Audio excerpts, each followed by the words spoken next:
जय हिंद दोस्तों, जय हिंद बच्चों। पॉलिटिकल साइंस की एमसीक्यू प्रैक्टिस सीरीज के 8वें एपिसोड में आपका स्वागत है। और आज हम आपकी इंडिया वाली बुक के जो चौथा चैप्टर है भारत के विदेश संबंध, इसके इंपॉर्टेंट क्वेश्चनों का अभ्यास करेंगे और एक तरीके से पूरे चैप्टर का रिवीजन हो जाएगा। ये प्रश्न आपको एमसीक्यू, वन लाइनर, रिक्त स्थान और 2 नंबर और बड़े प्रश्नों के अंदर काफ़ी हेल्प है, वो करेंगे। तो चलिए स्टार्ट करते हैं। आप सभी को बेस्ट विशेष और अपना रिजल्ट जरूर शेयर कीजिएगा कमेंट सेक्शन के अंदर, मुझे इंतजार रहेगा। ये लीजिए आज का पहला प्रश्न। भारतीय संविधान के किस अनुच्छेद में अंतर्राष्ट्रीय शांति और सुरक्षा को बढ़ावा देने के लिए नीति निर्देशक सिद्धांत का उल्लेख किया गया है? आर्टिकल 47, आर्टिकल 50, आर्टिकल 51 या आर्टिकल 49? क्या होगा सही उत्तर? अंतर्राष्ट्रीय शांति यानी नीति निदेशक की बात हो रही है, आप यहां पर फोकस कर ले। और नीति निदेशक सिद्धांतों का उल्लेख संविधान के किस अनुच्छेद में है? बिल्कुल, यह है अनुच्छेद 51 के अंदर। अनुच्छेद 51 के अंदर, तो यह इसका सही उत्तर हो जाएगा। तो इससे जुड़े हुए कुछ तथ्य और भी आपको ध्यान में रखने होंगे। दूसरा प्रश्न, दूसरे विश्व युद्ध के दौरान जब सेकंड वर्ल्ड वॉर हो रहा था, इंडियन नेशनल आर्मी, बहुत प्यारा प्रश्न, INA का गठन किसने किया? INA का गठन किसने किया? ऑप्शन आपके सामने, नेहरू जी, सुभाष चंद्र बोस, पटेल या भगत सिंह, किसने? बिल्कुल सही उत्तर है सुभाष चंद्र बोस ने। बहुत प्यारा प्रश्न, इंडियन नेशनल आर्मी का गठन सुभाष चंद्र बोस ने। तीसरा प्रश्न, भारतीय विदेश नीति के जनक किसे कहा जाता है? ऑप्शन आपके सामने लिखे हुए हैं। भारतीय विदेश नीति के जनक, बिल्कुल भारत के पहले ही प्रधानमंत्री पंडित जवाहरलाल नेहरू भारत की विदेश नीति के जनक है। भी दूसरे देशों के साथ किस प्रकार के संबंध होने चाहिए? अगला प्रश्न, भारत का प्रथम विदेश मंत्री कौन था? बहुत बढ़िया प्रश्न, भारत के प्रथम विदेश मंत्री कौन थे? ऑप्शन आपके सामने लिखे हुए हैं, किदवई, आजाद, सिंह या नेहरू। अच्छे से दिमाग में रखिएगा, भारत के पहले प्रधानमंत्री कौन थे? पंडित जवाहरलाल नेहरू। और पंडित जवाहरलाल नेहरू ही भारत के पहले विदेश मंत्री थे। विदेश मंत्रालय भी इन्हीं के पास था। तो चौथा ऑप्शन इसका सही हो गया। अगला प्रश्न, नेहरू की विदेश नीति का बड़ा उद्देश्य क्या था? बहुत प्यारा प्रश्न है, कई बार 2 या 3 नंबर वालों में पूछ लिया जाता है। तो क्या था? संघर्ष से प्राप्त संप्रभुता को बचाना, क्षेत्रीय अखंडता को बनाए रखना, तेजी से आर्थिक विकास करना या उपरोक्त सभी? क्या होगा सही उत्तर? ध्यान रखिएगा, पंडित जवाहरलाल नेहरू की विदेश नीति के ये तीनों ही बड़े उद्देश्य थे। तो इसलिए इस ऑब्जेक्टिव प्रश्न का सही उत्तर हो जाएगा ऑप्शन 4 यानी उपरोक्त सभी। तो तीनों पॉइंटों को अच्छे से सेट कर लीजिएगा माइंड में। अगला प्रश्न, शीत युद्ध के समय जब कोल्ड वार चल रहा था, उत्तर अटलांटिक संधि संगठन नाटो, NATO, नाटो का निर्माण किस देश ने किया था? ऑप्शन आपके सामने, शीत युद्ध के दौरान नाटो, बिल्कुल सही उत्तर है वो है संयुक्त राज्य अमेरिका ने। संयुक्त राज्य अमेरिका, USA ने, अमेरिका ने नाटो का गठन किया था और अप्रैल 1949 में नाटो संगठन की स्थापना हुई थी। अगला प्रश्न है, स्वेज नहर के मुद्दे पर 1956 में ब्रिटेन ने किस देश पर हमला किया था? बहुत प्यारा प्रश्न, स्वेज नहर के मुद्दे पर दूसरी बात 1956 में, तीसरी बात ब्रिटेन ने किस देश पर हमला किया था? तो स्वेज नहर कहां से निकलती है, बस उसी से अपना उत्तर सही हो जाएगा और वो है मिस्र देश के ऊपर हमला किया था। इससे पहले एक प्रश्न किया था ना अपनों ने अभी, नाटो किसने बनाया था? USA ने बनाया था। और कब बनाया था? 1949 में। इसी के एवज में जो दूसरा संगठन था, कौन सा था? USSR का, जिसका मुखिया था सोवियत संघ। इसने क्या बनाया था? नाटो का मुकाबला करने के लिए वारसा पैक्ट, वारसा संधि का गठन किया था और इसकी स्थापना उन्होंने 1955 के अंदर की थी। तो वारसा पैक्ट 1955 में, और इसका मुखिया सोवियत संघ था। अगला प्रश्न, 1956 में हंगरी पर आक्रमण किस देश ने किया? लीजिए, अभी तो हमने स्वेज नहर वाली बात की। स्वेज नहर के मामले को लेकर मिस्र पर ब्रिटेन ने हमला किया, और अब है कि हंगरी पर आक्रमण उसी साल 1956 में किस देश ने किया? तो क्या है सही उत्तर? उस टाइम हंगरी पर अटैक किया वो था सोवियत संघ, यूएसएसआर ने हंगरी के ऊपर अटैक है वो किया था। अगला प्रश्न, नेहरू की अगुवाई में भारत ने मार्च 1947 में ही किस सम्मेलन का आयोजन किया था? मार्च 1947 में नेहरू जी के लीडरशिप में एक आयोजन किया था। आपको उसका नाम बताना है, ऑप्शन आपके सामने लिखे हुए हैं। एशियाई संबंध सम्मेलन, एफ्रो एशियाई गुट निरपेक्ष आंदोलन, इनमें से कोई नहीं। तो मार्च 1947 में उस सम्मेलन का नाम था, बिल्कुल पहला ही ऑप्शन, एशियाई संबंध सम्मेलन, एशियाई संबंध सम्मेलन। अगला प्रश्न देखिएगा, किस वर्ष बांडुंग सम्मेलन आयोजित किया गया था? बहुत बार एग्जाम में आया है। बांडुंग सम्मेलन का आयोजन कब हुआ था? 54, 55, 56, 57। बांडुंग सम्मेलन का आयोजन हुआ था 1955 के अंदर। बहुत बढ़िया। बांडुंग कहां है? इंडोनेशिया के अंदर। बांडुंग सम्मेलन का आयोजन किस देश में हुआ था? इंडोनेशिया के अंदर, शहर है बांडुंग। एफ्रो एशियाई सम्मेलन 1955 में हुआ था और इसे मोस्टली बांडुंग सम्मेलन के नाम से भी जाना जाता है। अगला प्रश्न, गुट निरपेक्ष यानी किसी भी गुट में शामिल नहीं होना। उस टाइम दो गुट थे, एक अमेरिका का गुट और एक सोवियत संघ का। दोनों ही गुटों से अलग रहने की जो नीति थी वो गुट निरपेक्ष नीति थी। गुट निरपेक्ष राष्ट्रों का पहला सम्मेलन कब और कहां हुआ था? बहुत प्यारा प्रश्न। पहला सम्मेलन कब और कहां हुआ? ऑप्शन आपके सामने लिखे हैं, थोड़ा सा गौर कीजिए।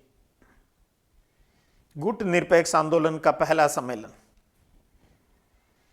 बिल्कुल सितंबर 1961 में बेलग्रेड के अंदर, सितंबर 1961 के अंदर बेलग्रेड के अंदर गुट निरपेक्ष का पहला सम्मेलन हुआ था। चीनी क्रांति कब हुई थी? ऑप्शन आपके 17, 39, 49, 56।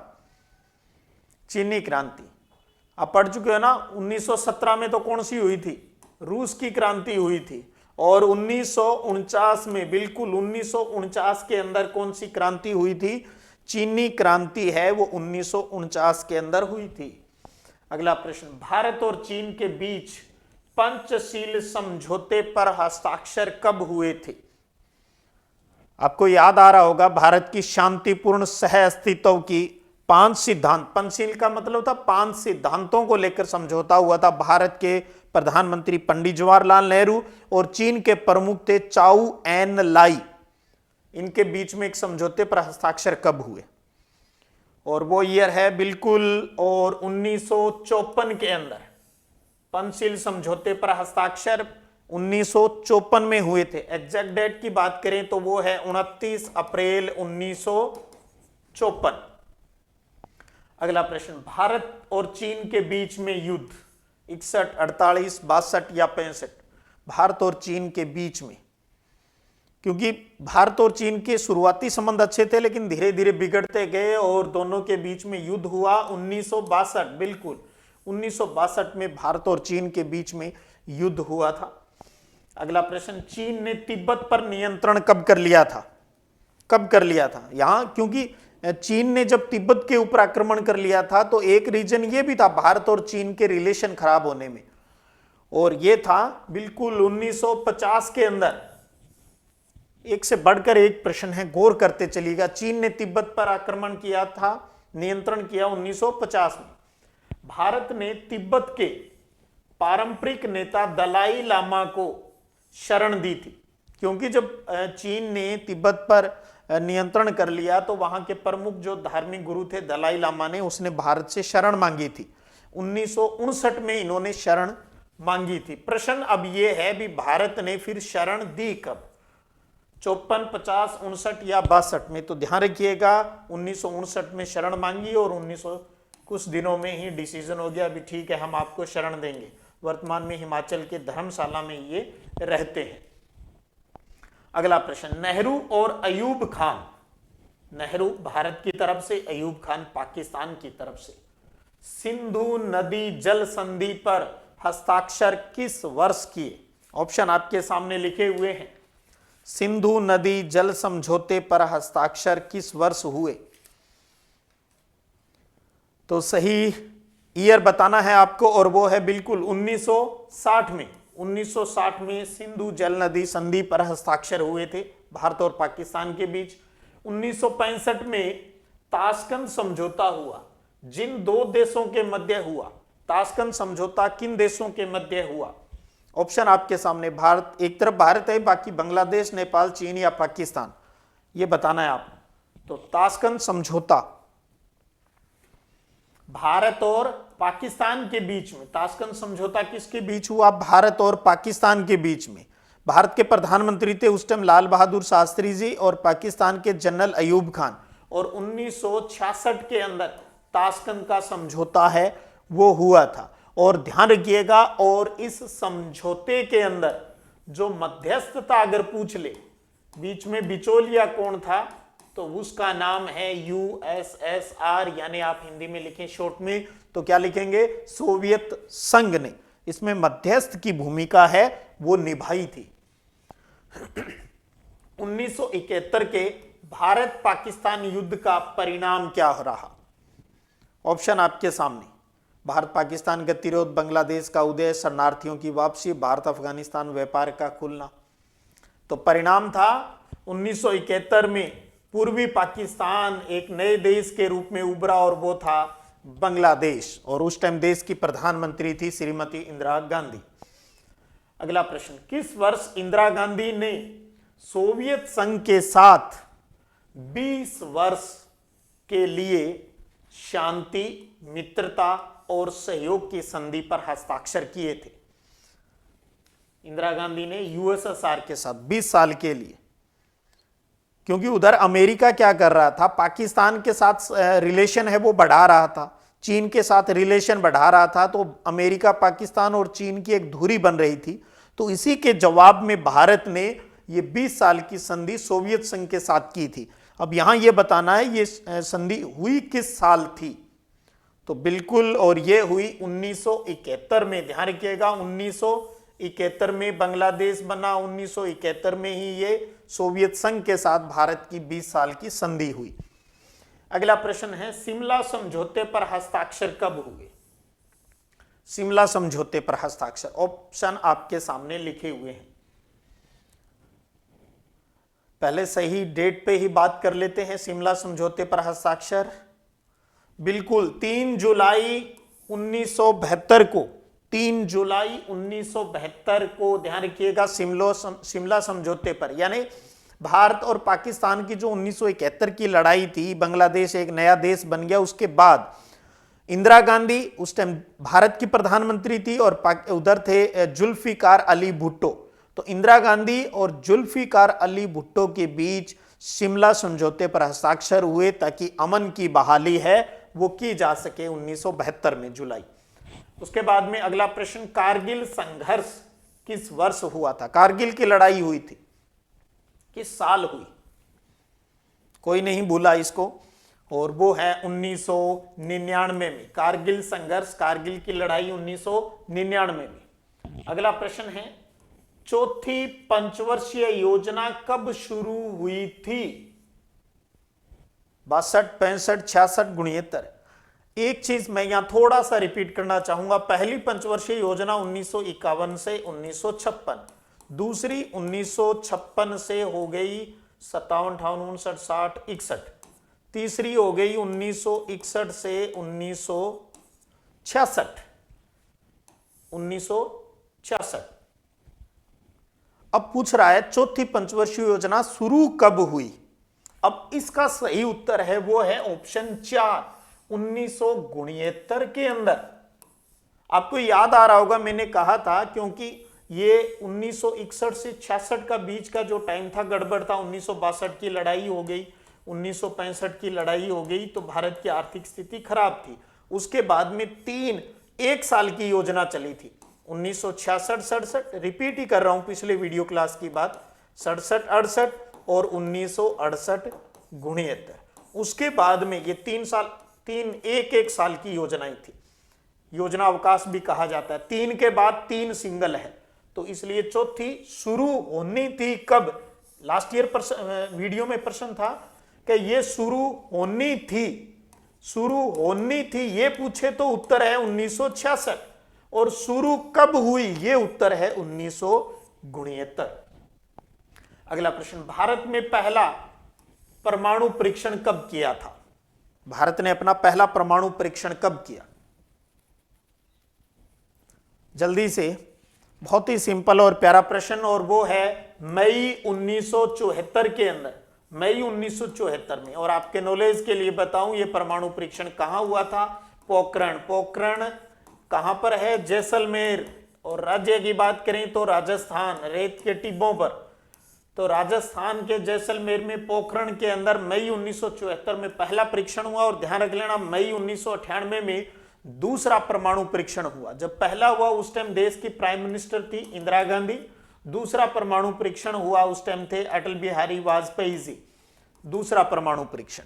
इसी के साथ एक प्रश्न आप और भी क्लियर कर लें, अक्टूबर 1964 में, अक्टूबर 1964 के अंदर, इसमें पूछे तो ये परमाणु परीक्षण कर लिया था चीन ने।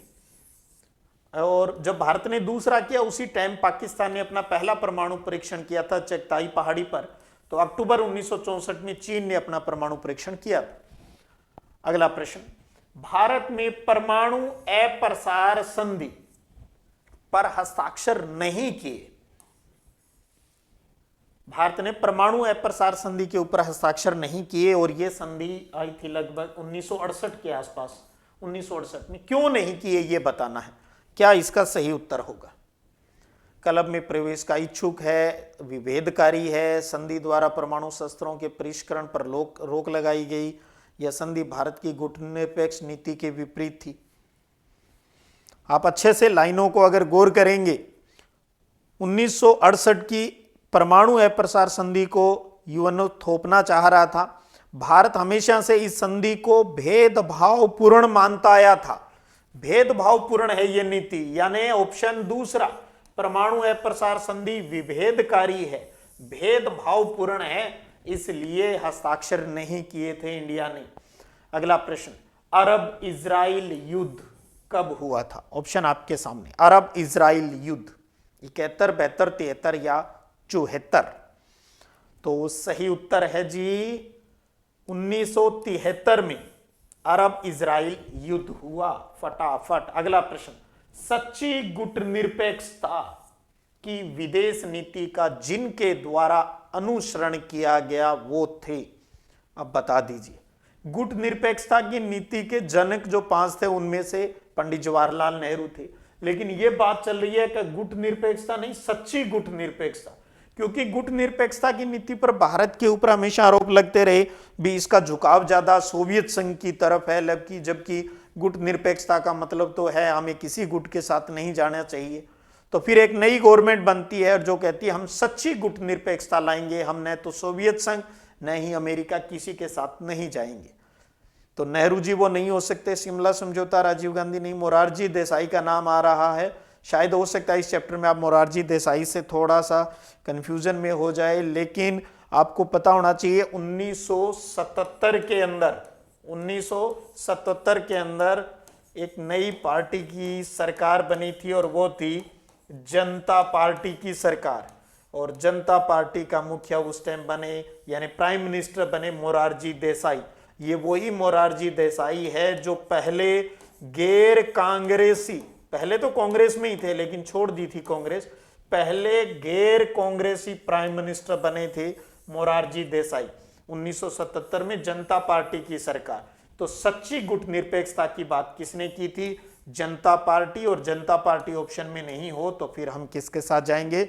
मोरारजी देसाई के पास है जाएंगे। तो यानी सीधी सी बात थी, इन्होंने कहा भी विदेश नीति में हम सोवियत संघ के प्रति जो आया हुआ झुकाव है हम उसको खत्म है वो करेंगे। तो ये था आज का अपना 4th चैप्टर, भारत के विदेश संबंध। इससे जुड़े हुए सभी वन लाइनर इंपॉर्टेंट क्वेश्चनों पर बात की। अब चलते चलते 2 प्रश्न आपसे भी पूछना चाहूंगा, कमेंट सेक्शन में जवाब देने की कोशिश कीजिएगा। भी रक्षा उत्पाद विभाग और रक्षा आपूर्ति विभाग की स्थापना कब हुई थी? इनके स्थापना वर्ष है वो जरूर आप बताइएगा। फिर मिलते हैं अगले वीडियो क्लास के अंदर। तब तक जय हिंद, जय भारत।